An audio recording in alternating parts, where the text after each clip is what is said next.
Assalamualaikum warahmatullahi wabarakatuh. Nama saya Jimmy Franz, NPM 2010-21103, mahasiswa Pascasarjana Universitas Islam Riau, program studi ilmu hukum semester 1. Pada kesempatan ini saya akan mempresentasikan satu submateri dari mata kuliah filsafat hukum yang diasuh oleh Bapak Dr. Suparto SHMH. Dari submateri yang ditawarkan, saya memilih filsafat hukum Pancasila. Sebelum berbicara apa itu filsafat hukum Pancasila, maka terlebih dahulu kita harus mengenal apa itu filsafat. Secara umum, pengertian filsafat adalah suatu studi yang membahas secara kritis dan skeptis tentang berbagai fenomena yang ada dalam pemikiran dan kehidupan manusia, lalu dijabarkan secara teoritis dan mendasar. Pendapat lain menyebutkan arti filsafat adalah suatu kebijaksanaan hidup atau filosofia untuk memberikan suatu pandangan hidup secara menyeluruh berdasarkan refleksi terhadap pengalaman hidup dan pengalaman ilmiah. Dengan kata lain, dalam filsafat tidak terdapat eksperimen atau percobaan, tetapi mengemukakan masalah secara persis, mencari solusi, serta memberikan argumentasi atas solusi tersebut. Secara etimologi, istilah filsafat berasal dari bahasa Yunani, yaitu philosophia dan philosophos. Philo artinya cinta, sedangkan sophia atau sophos artinya kebijaksanaan, pengetahuan, dan hikmah. Sehingga dalam hal ini, definisi filsafat adalah sejumlah gagasan yang penuh dengan kebijaksanaan, pengetahuan, dan hikmah. Menurut para ahli, yaitu merupakan suatu ilmu pengetahuan yang mengkaji tentang sebagai masalah umum yang mendasar, pengetahuan akal, pikiran, ekstensi, dan bahasa dengan menggunakan logika, metode, dan sistem tertentu. Kemudian kita beranjak ke filsafat hukum Pancasila. Pancasila sebagai pandangan hidup bangsa Indonesia adalah sumber perilaku masyarakat, bernegara, dan berbangsa. Dari segi hukum, Pancasila merupakan norma dasar yang diwujudkan dalam pembentukan hukum. Dari kajian filsafat hukum Pancasila didasarkan pada pemikiran hukum alam yang bersifat irasional sekaligus rasional, sebagaimana yang tertuang dalam sila-sila Pancasila. Pada tanggal 1 Juni 1945 di depan sidang Dokuritsu Zombi Toyosakai, Insinyur Soekarno untuk pertama kalinya mengucapkan pandangan hidup yang merupakan azas atau dasar negara-negara Indonesia yang merdeka, yang dinamakannya Pancasila atau 5 dasar. Rumusan 5 dasar yang diajukan oleh Insinyur Soekarno dilakukan penyempurnaan yang kemudian diformalisasikan dalam pembukaan Undang-Undang Dasar 1945, yaitu ketuhanan yang Maha Esa, kemanusiaan yang adil dan beradab, persatuan Indonesia, kerakyatan yang dipimpin oleh hikmat kebijaksanaan dalam permusyawaratan perwakilan, dan keadilan sosial bagi seluruh rakyat Indonesia. Sejak diformalisasikannya Pancasila dalam pembukaan Undang-Undang Dasar 1945, maka sejak itu Pancasila bukan lagi sekedar kesepakatan politik, melainkan telah menjadi komitmen filosofis yang mengandung konsensus transenden, yang menjanjikan kesatuan dan persatuan, sikap serta pandangan bangsa Indonesia dalam menyongsong hari depan yang dicita-citakan. Dengan demikian, Pancasila bukan lagi sekedar alternatif, melainkan suatu imperatif bagi bangsa Indonesia. Pancasila sebagai dasar negara Indonesia merupakan titik awal untuk menentukan semua kebijakan dalam menyelenggarakan negara Indonesia. Apakah itu berkenaan dengan politik, sosial, kemasyarakatan, ekonomi, dan yang tak kalah pentingnya dalam bidang hukum sebagai sumber hukum material dan formil untuk mengatur hubungan internal maupun hubungan pergaulan internasional. Menyadari arti pentingnya Pancasila sebagai sumber dalam pembentukan hukum di Indonesia, perlu ditemukan esensi Pancasila yang berwujud nilai yang akan diturunkan dalam tatanan azas untuk mewarnai kaidah hukum sebagai titik tolak pembentukan dan pembangunan hukum di Indonesia. Bertitik tolak dari pernyataan ini perlu dilihat dan ditemukan hakikat hukum berdasarkan pandangan Pancasila. Tegasnya, dari Pancasila tersebut dicari esensi hukum yang berupa nilai yang bersifat filsafati yang akan dijadikan acuan dalam pembentukan dan pembangunan hukum. Dari filsafat hukum itulah nantinya diturunkan azas-azas hukum yang kemudian diwujudkan lebih konkret dalam peraturan-peraturan hukum yang mengatur hubungan antar individu, kenegaraan, dan hubungan internasional. Dari 5 sila tersebut di atas terdiri dari 3 unsur yang penting, yaitu Tuhan, manusia, dan alam.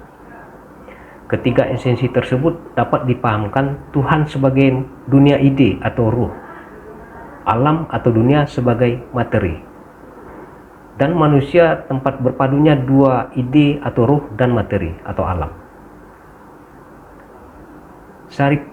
Saripati dari 3 unsur itu asalnya adalah ruh dan materi.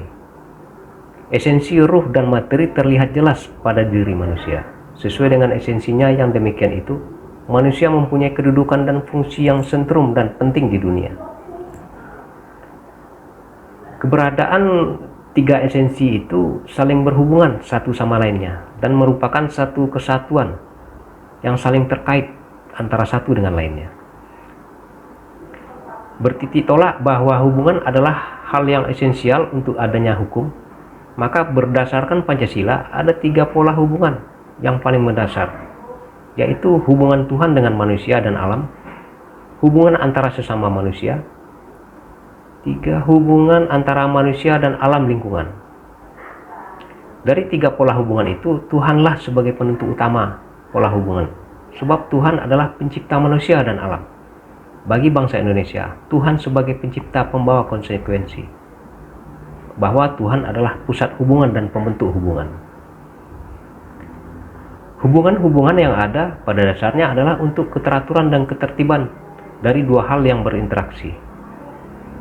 Keteraturan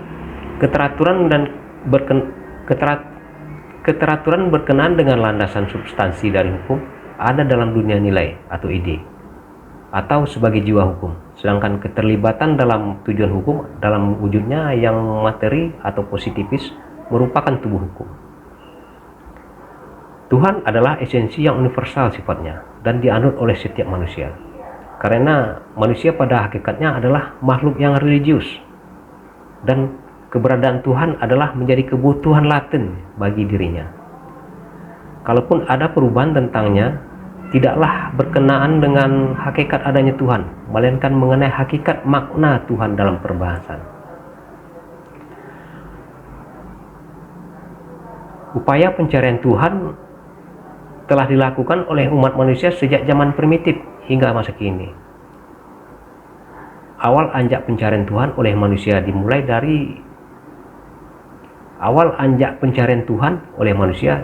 dan bersandar pada benda-benda materi atau wujud nyata sampai kepada dunia yang tidak disentuh oleh dapat disentuh oleh panca indera atau ruh. Sampai kepada dunia yang tidak dapat disentuh oleh panca indera, yaitu roh. Percaya pada roh-roh merupakan kepercayaan yang paling padat dan paling melekat dengan intuisi manusia. Pada permulaan menemukan jalan beragam dan kepercayaan. Hal ini membuktikan percaya pada roh-roh merupakan kepercayaan yang paling padat dan paling melekat dengan intuisi manusia pada permulaan menemukan jalan beragama dan kepercayaan. Hal ini membuktikan bahwa kebutuhan akan Tuhan adalah kebutuhan hakiki manusia. Oleh karena itu, terkait antara Tuhan, manusia, dan alam merupakan suatu sistem hubungan yang saling terkait dengan satu dan lainnya, yang tunduk pada esensi Tuhan sebagai penyebab keberadaannya. Pada tataran inilah terlihat makna sila ketuhanan yang Maha Esa, sebagaimana terdapat dalam formulasi sila-sila Pancasila. Kesadaran manusia menemukan dirinya sebagai subjek akan memberi makna dan nilai terhadap manusia sebagai subjek lainnya. Makna dan nilai yang dimiliki manusia itu akan memberi pengaruh bagaimana ia harus berhubungan dan bagaimana harus bersikap terhadap subjek satu dengan subjek yang lainnya. Hal yang paling utama dalam menjalankan hal yang demikian itu agar keberadaan tetap terjaga. Maka dalam hubungan antara sesama subjek manusia haruslah saling hormat menghormati hidup sesamanya sesuai dengan petunjuk-petunjuk yang diberikan oleh Tuhan yang mewarnai peradaban manusia itu. Artinya manusia barulah ia sadar bagaimana manusia apabila berhubungan dengan manusia lainnya. Dalam hubungan antar manusia itulah muncul hukum. Oleh karena itu hukum adalah hukum kemanusiaan. Bagaimanapun juga tidak dapat dipungkiri bahwa hukum bermaksud untuk kebahagiaan manusia. Hukum memberikan kemuliaan kepada manusia karena kemanusiaannya. Manusia harus didahulukan dari benda-benda lainnya. Manusia yang menjadi asas daripadanya lah sumber kemudian menjadi cara dan tujuan serta menjadikannya objek pembahasan. Nilai-nilai inilah yang dirumuskan dalam sila-sila kedua Pancasila, yakni kemanusiaan yang adil dan beradab. Terbentuknya kelompok masyarakat manusia pada tempat tertentu dan alam sekitarnya seperti objek dapat terjadi karena kebutuhan batin ingin hidup bersama. Faktor alam yang memaksa mereka harus bersatu atau faktor keyakinan. Bahkan tidak jarang bersatunya manusia karena mengalami perlakuan yang tidak adil dari kelompok manusia lainnya. Dari sinilah tumbuh dan berkembang suatu ikatan sosial tertentu, baik terhadap subjek-subjeknya maupun antara subjek dengan tempat dan lingkungan alam di sekitarnya subjek. Dari sinilah tumbuh dan berkembang satu ikatan sosial tertentu, baik terhadap subjek-subjek maupun antara subjek dengan tempat dan lingkungan. Dari sinilah tumbuh dan berkembang suatu ikatan sosial tertentu, baik terhadap subjek-subjeknya maupun antara subjek dengan tempat dan lingkungan alam di mana subjek-subjek itu berada atau hidup. Terjadinya ikatan dan tatanan sosial adalah didasarkan pada hubungan yang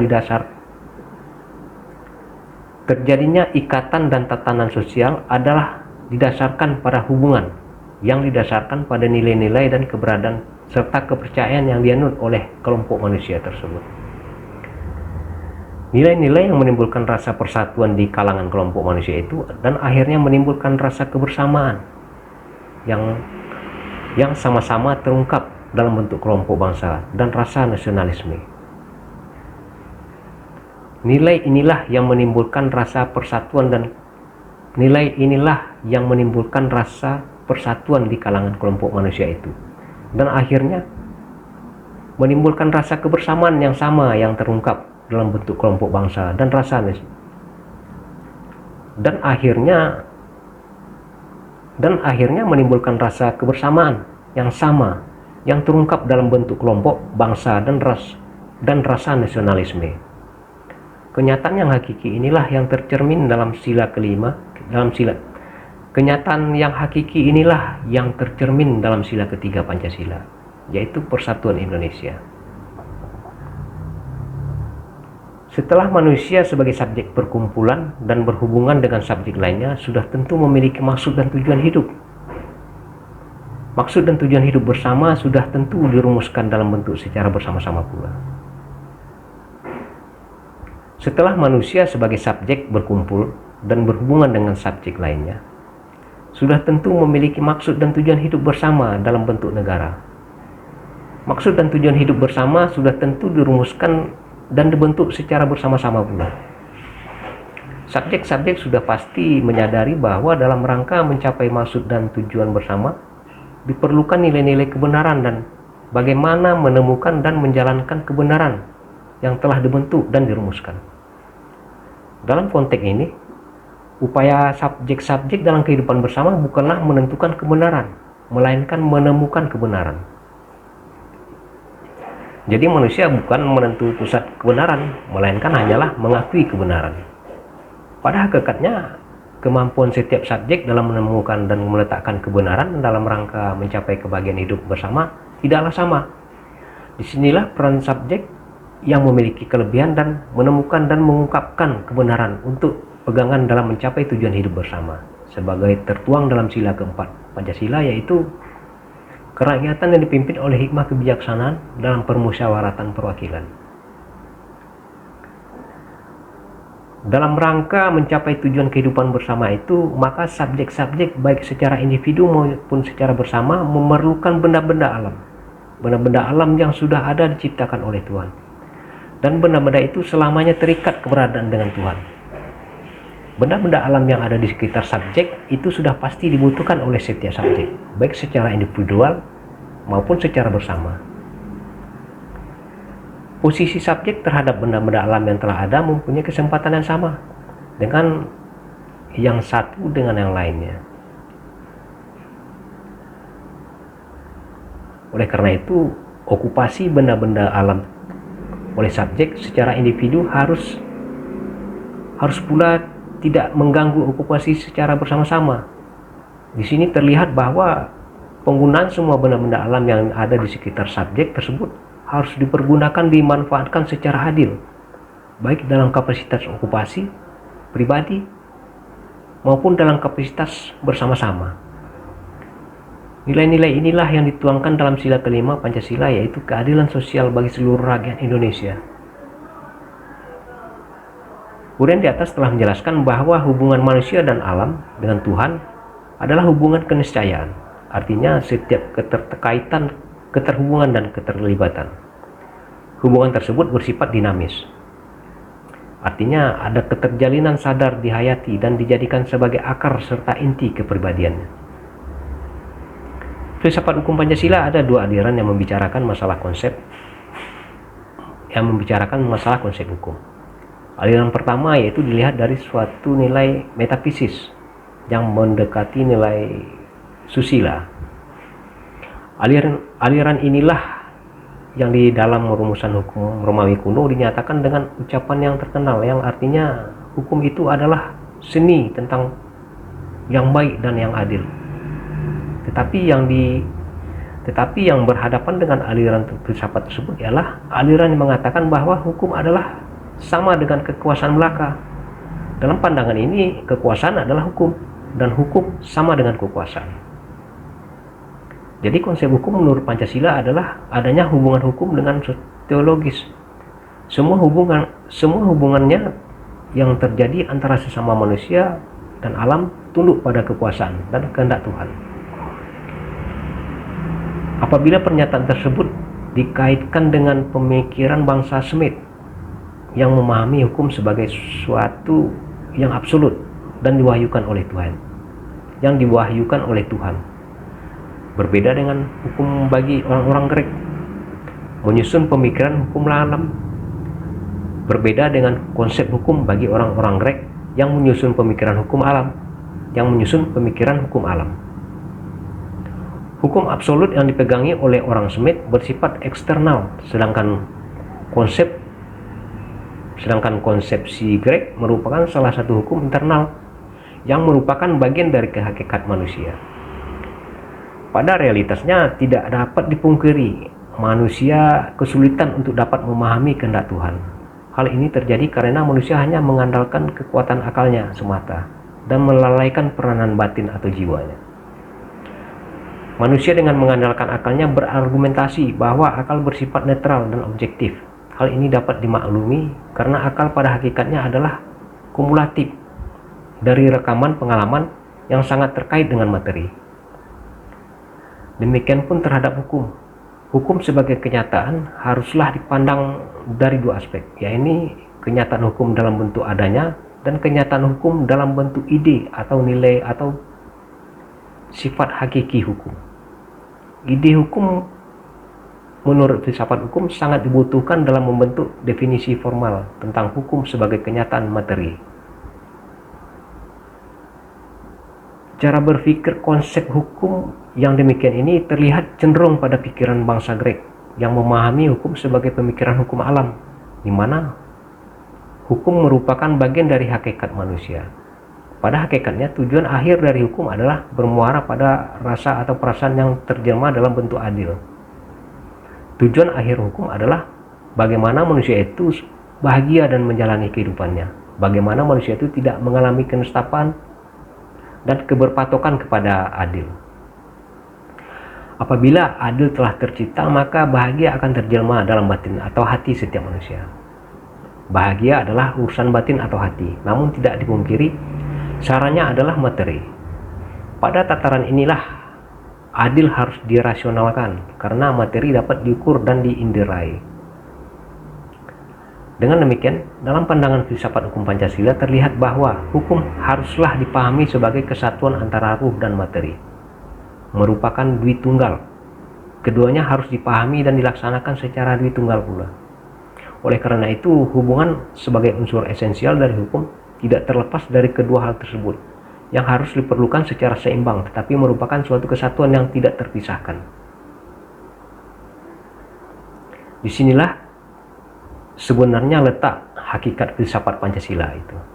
Bila dibandingkan dengan konsep hukum yang dipergunakan oleh orang Smith dan orang Grek, maka konsep hukum menurut filsafat Pancasila adalah gabungan pemikiran Smith dan Grek. Dari uraian di atas dapatlah ditarik kesimpulan dalam dunia filsafat hukum Pancasila terlihat dianut gabungan pemikiran filsafat hukum kodrat atau filsafat ide.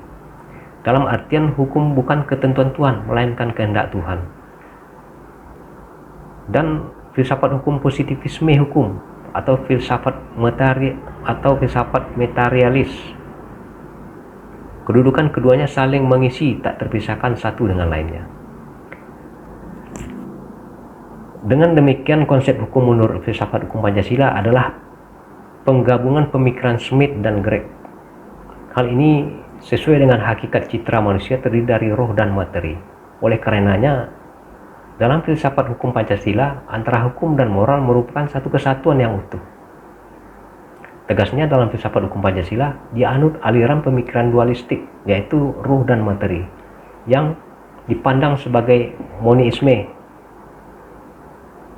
Pada sisi lain, filsafat hukum Pancasila adalah melampiskan pemikiran hukum kodrat irasional dan rasional sekaligus. Demikianlah uraian singkat materi filsafat hukum Pancasila yang dapat saya sampaikan. Mohon maaf jika ada kekurangan dan kesalahan dalam penyampaian materi ini.